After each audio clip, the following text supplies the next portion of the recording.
Hello, and welcome back to Los Pimentos Fantasmal podcast. I'm your host, Robbie, and I have a guest today, one of my, I guess you can say, old friends from the mall rat era of my life. This is my friend Josh, and he has the voice of an angel. Thanks, that's right. So just tell our listeners a little bit about yourself, and then we can get started. Ready? Well, you heard my name is Josh. I do vocals for a living, and that's all I got right now. I live in San Marcos. I've known Robbie for something like 10 years, 9, 10 years. All right, this is the scary part of the podcast, and you know the cue. Get your blankets ready, eat your conchas, drink your abuelitas, listen in on some stories from my friend Josh. Well, um, starting off, I want to say it's not so much a scary story, more of an emotional story, believe it or not. Um, so in September of 2016, when I was 17 years old, my mom passed away. That same night, the paramedics they had her on the ground because they were working on her, defibrillator, adrenaline shot, everything, and nothing worked. Um, so they kind of left her where she was, and my my family gathered there as when something dramatic happens, every Mexican in the household shows up. Mm-hmm. Um, so we were sitting in front of the porch and talking about my mom's, kind of laughing about old stories and shit like that. When the wildest thing kind of happened, we heard the sound of somebody getting up off of the ground, coming from my mom's room. She had she had boxes and boxes and boxes of dialysis fluid. Um, they're like 2 by 1 foot boxes, right? They're like all stacked up against the wall, and they all kind of make a sound because of the plastic wrapping that's inside of them. Mm-hmm. And I've moved many of these throughout my life, and yeah, like it sounded like somebody was using those to get up to support themselves to get up off the ground. Um, which is really interesting because when my mom passed, she actually only had one leg. So with the sound of what sounded like somebody getting up off the ground, we kind of paused. We were like, "What the hell is that?" And then all this stuff on my mom's dresser started moving around. Like she was trying to get our attention, is what we felt like. Like, hey, I'm here. Like, listen to me. I'm here. I'm over here. Like you know. And so we went completely silent. It was the most bizarre thing.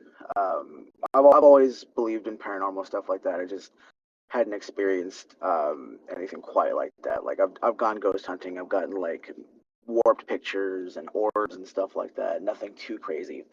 But this was really unique. And as soon as this stuff started happening, my cat Sushi that I had at the time, it was a big old black cat, came from around the corner, and he started letting out the most terrifying sounding yowl. Like it was like straight from a horror movie, just crying out, just yowl after yowl after yowl. And my ex brother-in-law, um, who was there, said, like, just out of fucking nowhere, said, "Death is here," and we kind of just accepted that. It was a really harrowing moment because it the air was thicker. Everything like was still. It went from being windy to completely still. Uh, all of us felt like this tightness in our chest as soon as it started happening. It was wicked. So cut to about 2 years later, I was having a lot of mental health issues. Just easily irritable and angry at everything. I was angry at the world. I was angry at God. I was angry at everyone. I missed my mom. So around this time, it was Christmas time, and I was especially angry at Christmas, because the thing that started my mom's health descent was that she had fallen on Christmas Eve, and she had a compound fracture in her ankle. That's where the bone is actually sticking out of her skin. Mm. Um, so during that time, during Christmas time, I was always angry. It's still something I'm getting over to this day. Christmas just angers me. And I came out of my room. I was complaining and bitching and moaning about how much I fucking hate Christmas and how much uh, I just wish this day would end. And it was a whole fiasco. It was a whole dramatic event.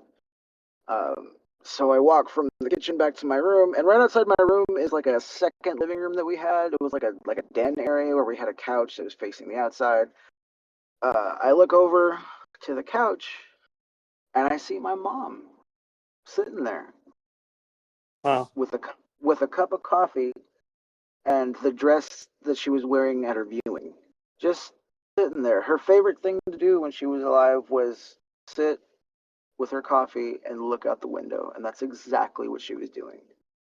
And in that moment, it felt like all the negativity had just left me. I was calm. I was happy. It was a good Christmas, man. It went from something that I was dreading that year to a really good time. But to this day, I remember everything. It was the very dress that she was wearing in her viewing, and like she wasn't buried, she was cremated, right? So that dress doesn't even exist anymore. It was it was a really interesting experience for me because that is the strongest paranormal thing that's ever happened to me. And to this day, I feel like my mom still visits us because she always told us when we were kids. She'd say, "If I die before y'all are gonna know that it's me coming to check on you because I'm gonna tickle your feet when you're asleep." And every single one of us feels like it's not like a tickle, but it's like a little jolt at our feet, and it's like it wakes us up in the middle of the night. It's it's really interesting. Recently, my fiance actually had a dream of my mom. She's never met my mom. My mom passed 5 years before I met her, and she saw my mom and my grandmother, which I haven't even met my grandmother. My grandmother died when my mom was 12. She saw my mom and my grandmother in a field, and they were wearing like almost like sarapes. I can't quite describe what she said they were wearing. But she said that her mom was translating for my grandmother, and that she put her hand on her belly and said that a child is coming. Wow. My mom has always been a very spiritual person, very strong spiritually, very religious. Went to church every Sunday.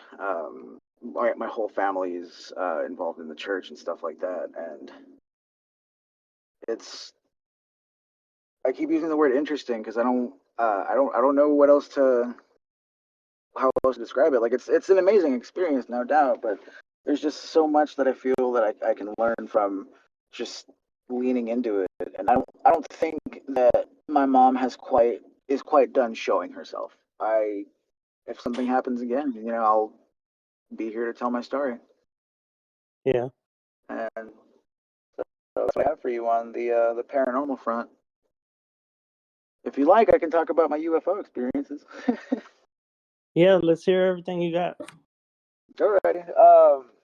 So both of these experiences happened in San Antonio, right by Force Base. So around over off of Ray Ellison and 410, there's the base. There's a whole section of the base that used to be housing, and it was just at the time it was just empty houses. Like there was nothing there for the longest time. It was fucking weird. In middle school, I would sit on the front of my driveway, and I would talk to this girl on the phone like all hours of the night, and I would just sit out there. Well, one day the phone signal cut out, and I didn't get it turned back on, and like it was one of those house phones, you know what I mean? The wireless ones, and it was fully charged. I was like this fucking teen. I was a preteen in the early 2000s, of course, I had somebody to talk to, so that thing was always charged, right? So that battery died. It started with the phone signal dying. So I look over to where the houses are, and there's something rising out of the ground. It's triangular shaped, but with rounded edges, and on the back of it, it had like a light bar. It was a single strip of light, and it had the entire color spectrum on it. I was staring at it for what felt like ever, and it's rising up really slowly, and it turns, and then it just takes off in a blink. That blew my mind as a kid.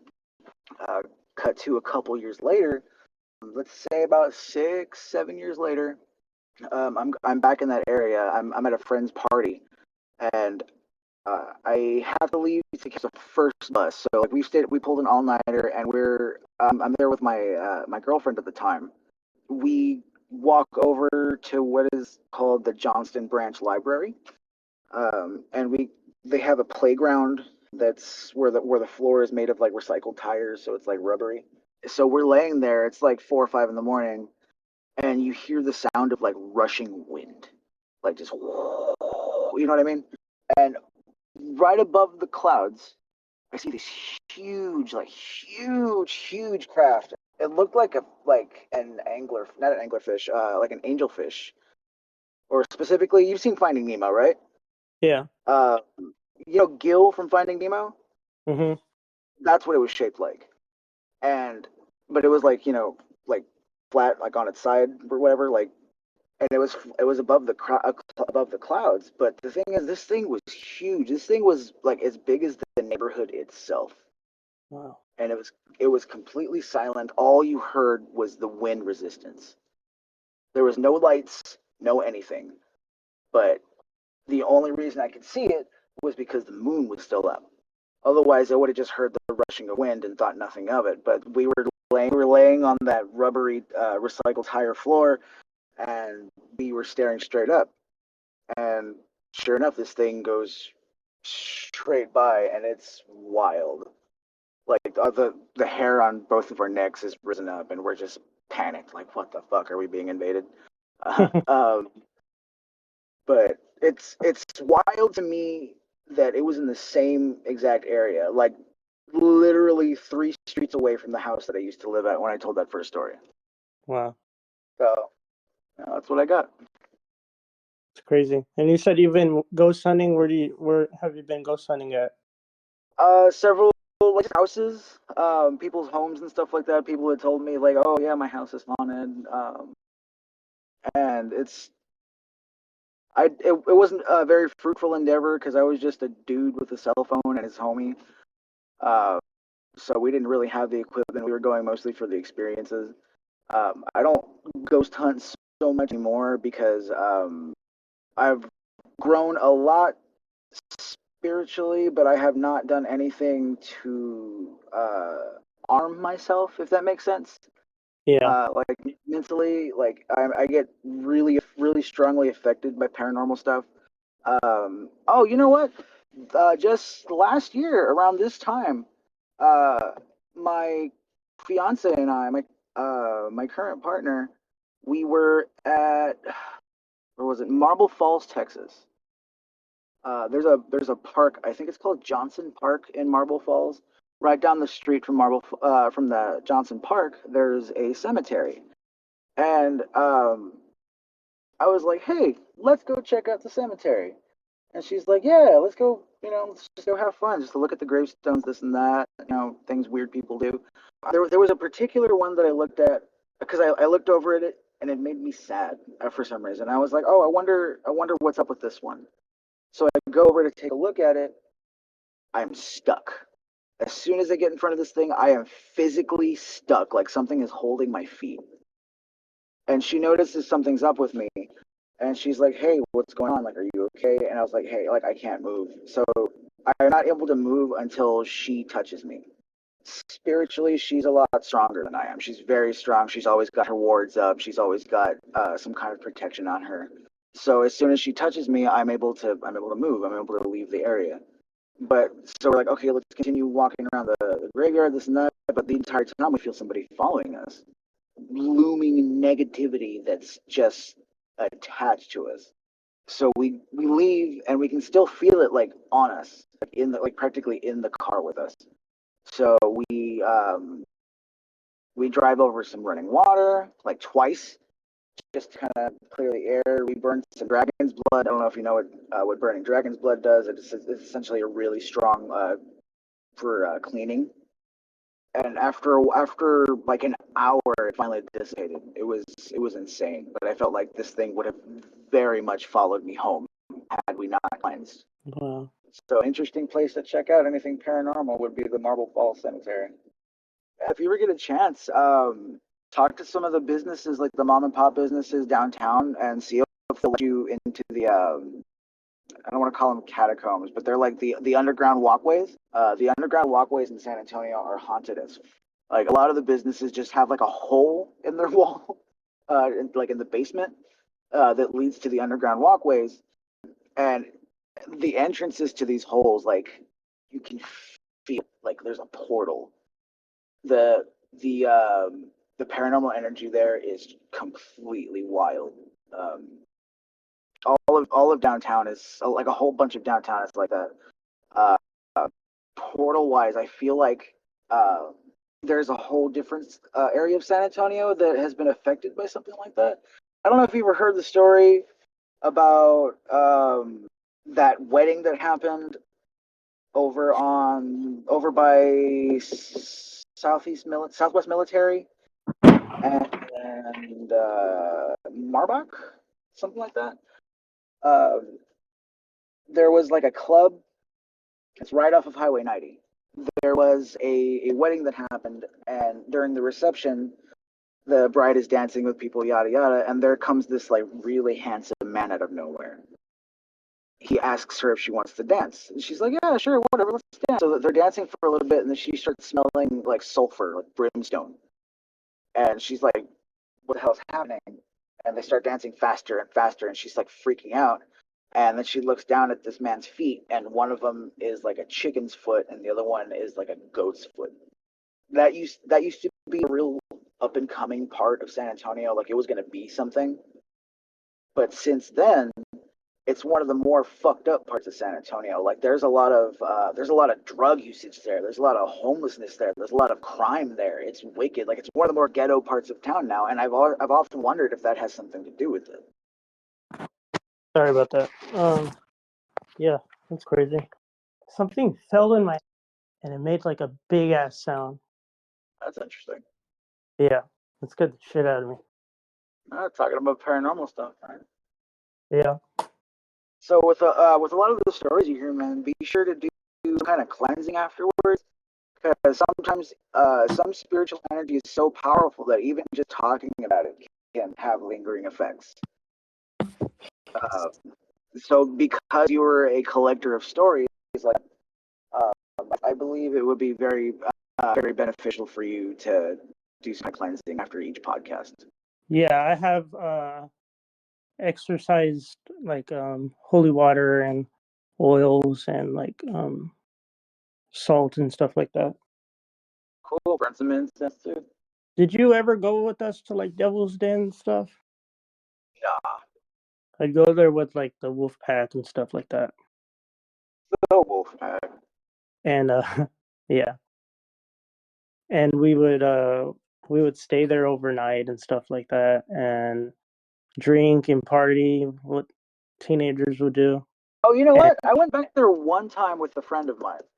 Right? I don't know if you remember Matt, Matt Martin, skinny dude, long hair. Um, we went back there once just to smoke because teenagers and trying to find somewhere to fucking smoke weed. Um, we were back there. It wasn't really paranormal, but it sounded like a fucking bobcat was back there. That's yeah, my only experience back there. it's funny you say that because there was a like a news story or something and there was a bobcat on the loose in that area. Oh, really? That's pretty interesting. Okay. Yeah, because I That's have friend that I work with, and he used to go there a lot to like off road and stuff with his 4-wheeler, and he kept hearing like things rustle in the grass and stuff, and he got the fuck out of there, and literally right when he got home, he turned on the news, and there was something that said in the Ingram area there was a bobcat on the loose. That's wild. Yeah, I had no idea. So we would go there, and a lot of stuff would happen at nighttime, but we're all like drunk and like high and stuff, so like we really wouldn't give a shit. There was this one time, it was in the area of the Devil's Den area, and I don't remember what we were doing. Oh, we were looking for like firewood and stuff like that. We hear something like rustling at in the grass. So we're like, whatever. It's like a squirrel or whatever. And it keeps coming closer and closer. And then out of nowhere, all we see are a pair of red eyes. It just like bolts towards us. And it was kind of like the shape of like a javelina because it had the the horns in the front. And I remember that it attacked Chris and he pushed it off of him. But then I was running and I fell and it attacked me. And he's just like holding onto the horns so it doesn't like hurt me or anything. And after that happened, it kind of like dispersed like smoke. That's interesting. You know what? I think I did go out there with Lee. I went out there with Lee, and there was a whole bunch of us. I don't remember everybody that was there. Trauma brain, but I remember being out there with Lee. I remember hearing what sounded like a fucking like a pig, and he was running. And when he got back to the area where everybody else was, he like fucking he bit it, dude. He fucking fell so goddamn hard. I think like he hurt himself. And everybody was like, "What the fuck was that?" And he didn't want to like talk about it. Yeah, it was. We had a crazy thing happen to us. I had talked about one time about me and Chris meeting the mule, which is I guess like another form of Satan or whatever. How do you say not test? Like I guess like he tested him to see if he was going to do anything, but he didn't, and it went away. There was that time. There was another time where I got pushed inside. So it's the Devil's Den building thing. You know how it had that little like yeah, they were like hallways where the paint shop was at. Uh, We were walking through there one time and I got pushed like rowdy, like something just like went up and like shoved me. wow. And I looked back, but all of the people were in front of me and Chris was on the side of me. And he was like, "What the fuck was that?" I was like, "I don't know." Uh, oh, I do have a pretty interesting story that you mentioned the devil and shit like that. So this past August, I was in a mental facility. I was in a place called Josephine Recovery Center downtown off of Broadway. Hmm. Um, and so this isn't my story. This is a story that somebody told to me. If that's all right. This guy, he like let's say he was in there for a reason, right? He lost his son is his reason. Now he was telling me that the day that he lost his son, he was coming out of a convenience store with his brother, and there was this guy walking across the street that was mad dogging the fucking shit out of him. And he said that when he looked straight at him, when he tried to like focus on his face, he couldn't get any details. Like his face just kept changing and twisting and turning, right? And he was like what the fuck? So he kind of just he told his brother, he was like, "You see that fool looking at us?" He's like, "I don't see anybody, dude." And so he kind of just left it at that. He just put it in the back of like he put it out of his mind, continued on with his day. Um, Later on that night, he finds out that his son died, and his son died in kind of a fucked up way. Um, had something to do with the son's stepdad or the mom's boyfriend or something like that. This happened in 2019, maybe. So he said that after he found out that his son had died the way he did, um, that he went on a really bad, like really bad drinking binge, and he went and he spent the night with this girl that he had met, and she was being all fucking like all methed out and shit like that, and she passed out. And then he was looking around the room and he sees that there's all this like this, I forgot what he mentioned it as, but essentially it's like black magic stuff, right? Um, it was more to Santa Muerte is what it was. Yeah. He fucking she passed out and he's sitting there at a table with a fucking all of a sudden this man appears across from him and he just starts cussing this dude out and fucking talking all this shit to him. And the guy's like, "You want to play Russian roulette?" And he's like, "Fuck it, let's go." So they start playing. Click, click, click, click. And then finally the girl wakes up out of nowhere. She's like, "What the fuck are you doing?" And she fucking pulls the gun away from him and he fires and he shoots the fucking bed. Yeah. Yeah. And he looks over and the guy's not there anymore. But the crazy thing is that when the guy disappeared, the whole room smelled like sulfur. And the guy that he was playing Russian roulette with was the same guy that he saw crossing the street that was mad mugging him that day. He told me he feels like he was playing Russian roulette with the devil. Yeah. It's wild. Yeah.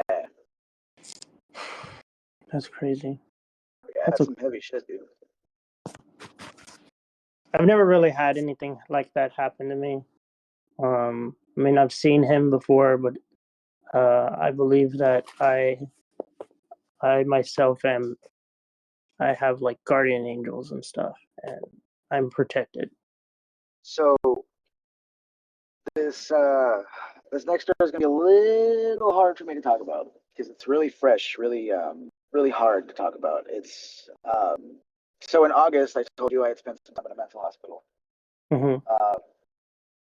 I took at the beginning of August I took over like something like 80 and like 150 and I was just waiting there to die.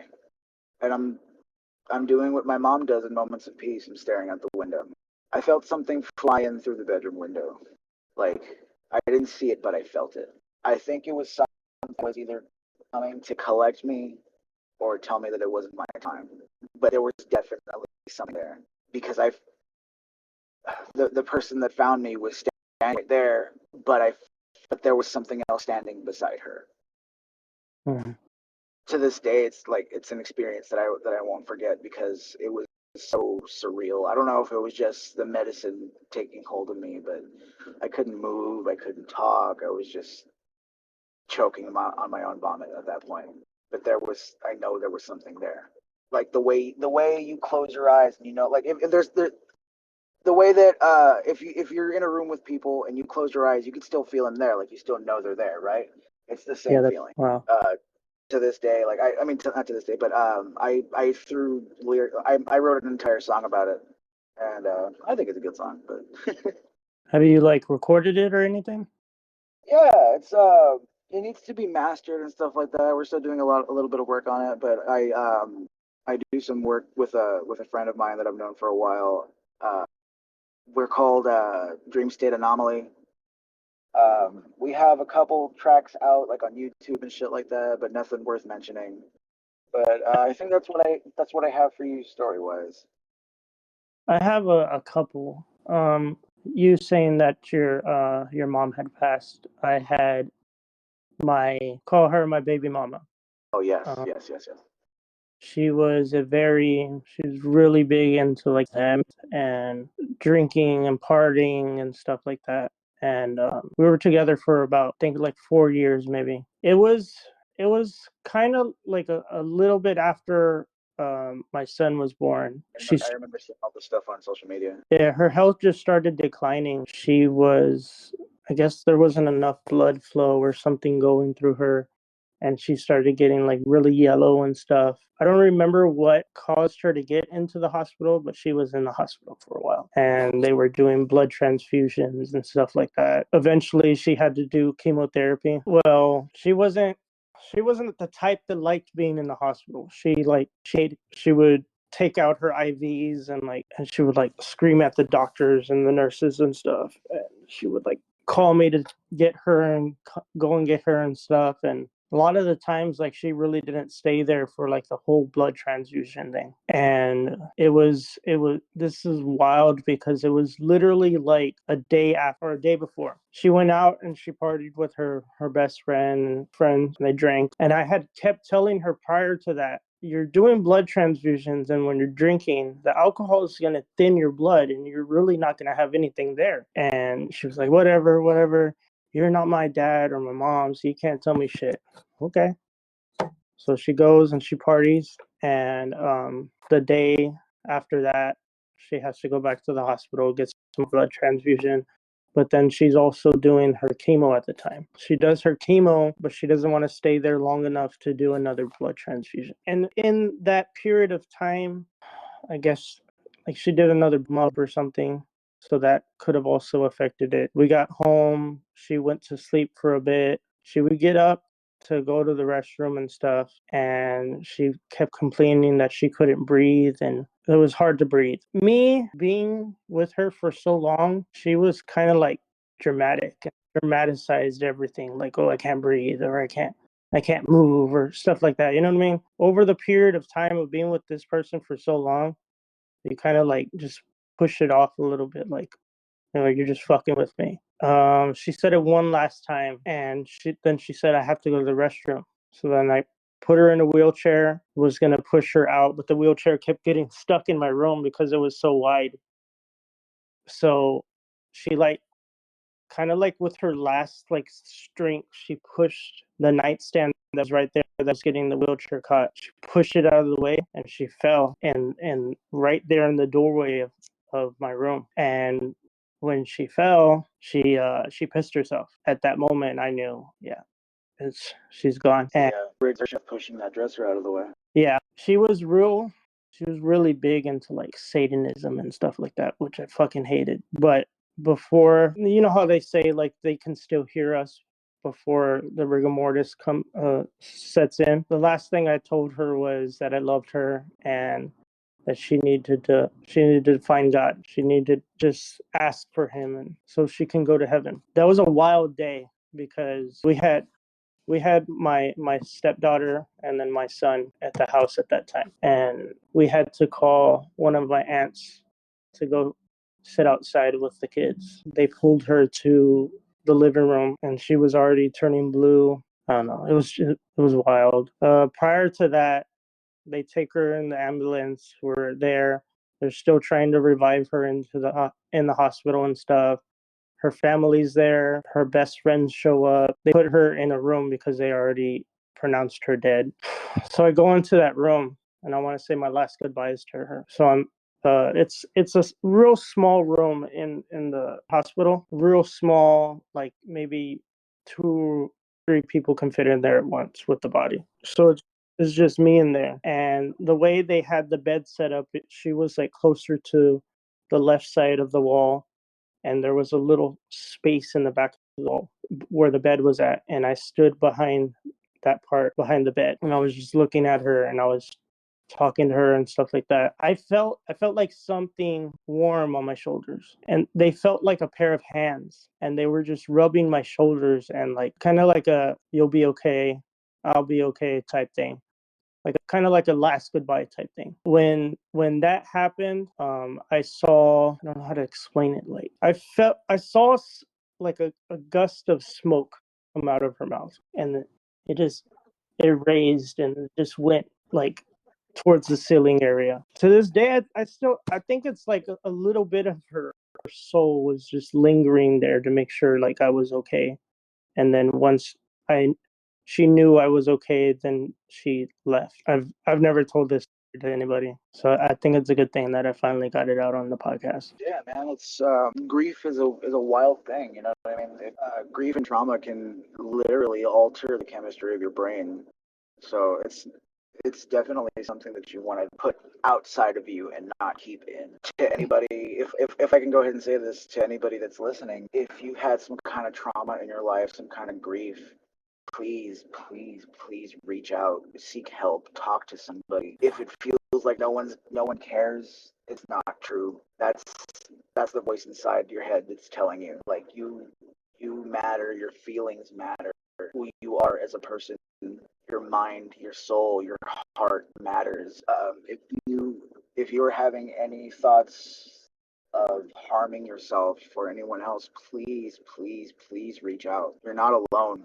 You are definitely, definitely not alone, and you are definitely, definitely loved. There's people out there that know what you're going through, and you're really not alone. And I'm a big advocate for mental health and suicide. And I get into rabbit holes of like literally recently, just this year, there's been 145,000 suicides already, and most of them are always men. Yeah, the amount of uh, like the percentage of men that commit suicide compared to women. Not that I'm putting anybody's feelings before anybody else, but the just that percentage is wild, and a lot of it has to do with the fact that toxic men from other generations, from generations before ours, have conditioned people to believe that their feelings don't matter, that they have to be strong, that they have to be like that their feelings don't matter, that they have to be one certain kind of way and no other way. Generational trauma is a real thing. Yeah. When you're a boy, you're taught men don't cry. Um, Men don't feel these things that like women do. Men are raised to take care of the women and take care of the our elders and stuff like that. Your feelings really don't matter, and it's not true because I have feelings. I have more feelings than any men would have. It's a wicked and wild thing.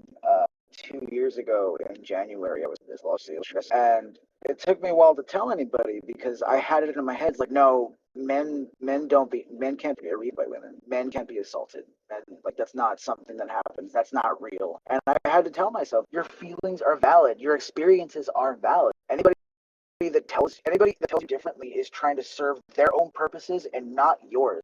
And that's not somebody that you need in your life. So again, please, I had, please, please reach out to a friend, to a family member, to a journal even. Don't let those feelings stay inside you and fester, like, because all it does is serve to cover up your good feelings. yeah. But you know what I mean? I've still got some growing to do. So maybe in the future I'll ease up on those beliefs, but for right now, no. Yeah, we still have a lot of growing to do. To this day, I'm still growing. I recently broke up with my girlfriend, and I think it's been a week already. And day one, day two was the hardest shit ever. Day three, I had a mental breakdown, and I did want to do things, but I didn't do anything because I have coping mechanisms like drawing and painting, and I got him back into painting. I got him back into walking in the woods like he used to do. I did some photography of like flowers and grass and rocks and shit the other day. Things that I used to do before I got into a relationship. And I felt like my peace was finally coming back. I go out with friends and I keep positive people around me at all times, and I've been going back to church and stuff. And I don't know, man, like before, other relationships felt like I wasn't going to be myself again, but I think a little bit of myself is finally coming back. Oh, man, at the end of the day, all you got is you. You gotta live for you. I know not all you have is, I know you have more than you, but like this is for people that don't have kids and that feel like they don't have anything going, right?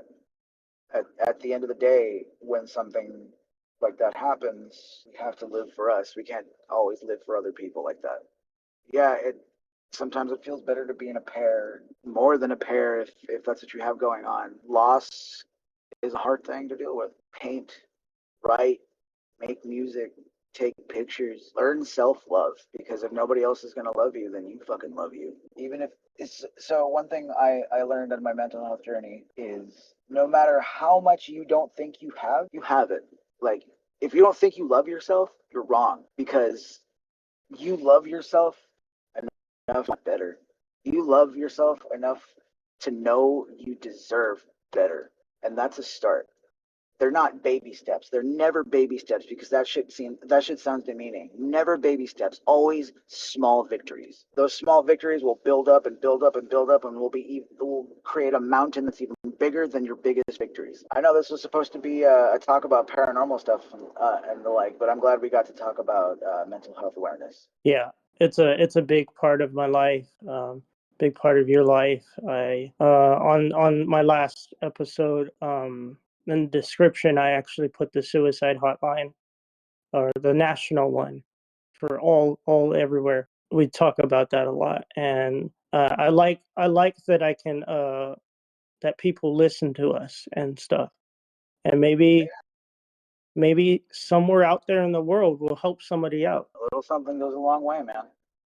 And Yeah, for anybody listening, if you don't know that suicide hotline, that's going to be, what is it, 899 yeah. for the shortcut number? Oh, 988. I'm sorry about that. So the suicide hotline, the crisis lifeline is 988 for anybody listening that feels like they don't have anybody. But please, please, please don't be afraid to reach out. I also told my listeners too, if y'all want to reach out to me or my co-host Josiah, we've been through a lot, and our Instagrams are there, and you can always DM us. Like I'm always on Instagram and all my social media accounts, and I'll always be an ear to listen to you. Oh, man, on that note, I got to get going. It was really nice talking with you. Yeah, thank you for listening to our podcast, and as always, you can follow us on everything. Our handle is always Los Pimentos Fantasma. We have this Discord channel where if you want to be a guest on our podcast, you just follow that link. You'll get invited and we'll set something up. As always, stay spicy, y'all.